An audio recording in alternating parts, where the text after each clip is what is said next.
Are we looking good? Thank you. Yeah, let me introduce myself briefly. So I'm a storyteller, and I have a law background, and I'm from Germany. So this means my relationship with data wasn't so good so far. So data for me was complicated, boring, and also frightening because yeah, being a lawyer, you just learn about data protection, and it's all about the negative aspects data bring into our life. So I was really very, very refreshed and happy about your conference, being here for the first time, which is totally the opposite because it's about the beauty of data, it's about the stories data tell us, or the stories we can tell about data. This is the fourth year you're running the show. Where do you want to go with data natives?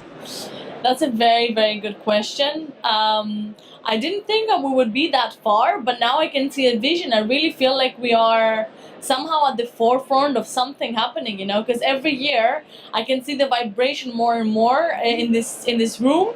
And you know, innovation comes from exchanging ideas. It comes from meeting people and talking with them, and that can only happen in a setting of a conference like this. And I think we set the tone, and there's so many people coming every year, and we're getting more and more known, and in a way as well, we're no longer focused only on data science. We also expand on the other fields that are related with data science or with data. For example, AI, blockchain, IoT. You're a worldwide organization, if I got that correctly. So Berlin is your headquarter, right? And will it stay your headquarter? Will you remain in poor but sexy Berlin, or are there any other plans you could talk about? Well, Berlin is poor but sexy, as you mentioned, but I think Berlin is really changing, and it's a very exciting place to be at the moment. I mean, we also want to expand and try other places as well. So India is the place that we're really interested in, and we have a strong community there. In Tel Aviv, we've done the event twice, and we have a strong network there. Yeah, I mean, we're definitely, you know, as you said, we are global, so we have tech hubs around the world. We have tech hubs in 50 cities around the world. So certainly Berlin is not the end, but it is the core. I would like to know where your passion for data comes from. But, I got my first computer when I was 9, because my father was very much into tech. So I remember, like, I was fascinated by my Windows, you know, and I was there playing with it. The one computer that we had at home, I had it in my room. So yes, obviously, like, I've been a technophile, like, since childhood. I was actually asking myself the whole day, how could this woman organize all this here? We have more than 1,500 attendees, is that right? Correct, yes. And everybody I talk to is just very, very happy with the conference, with the atmosphere, and it's all smooth and running. And I think it is really, really extraordinary, well organized, and the concept is fantastic. For example, the two guys, Stewart and Daniel, talking on stage, I thought they knew each other for ages. So I was astonished that Stewart told me, no, I just met him an hour ago. This is something you set together. That's all your concept, your preparation. Yeah, because I knew that these two guys would do, then they did perfect on stage, because they're both, like, very super intelligent, very well spoken, articulated, and quite smart guys. Yeah, so I thought they would be the perfect pair. Daniel Knapp. Daniel Knapp.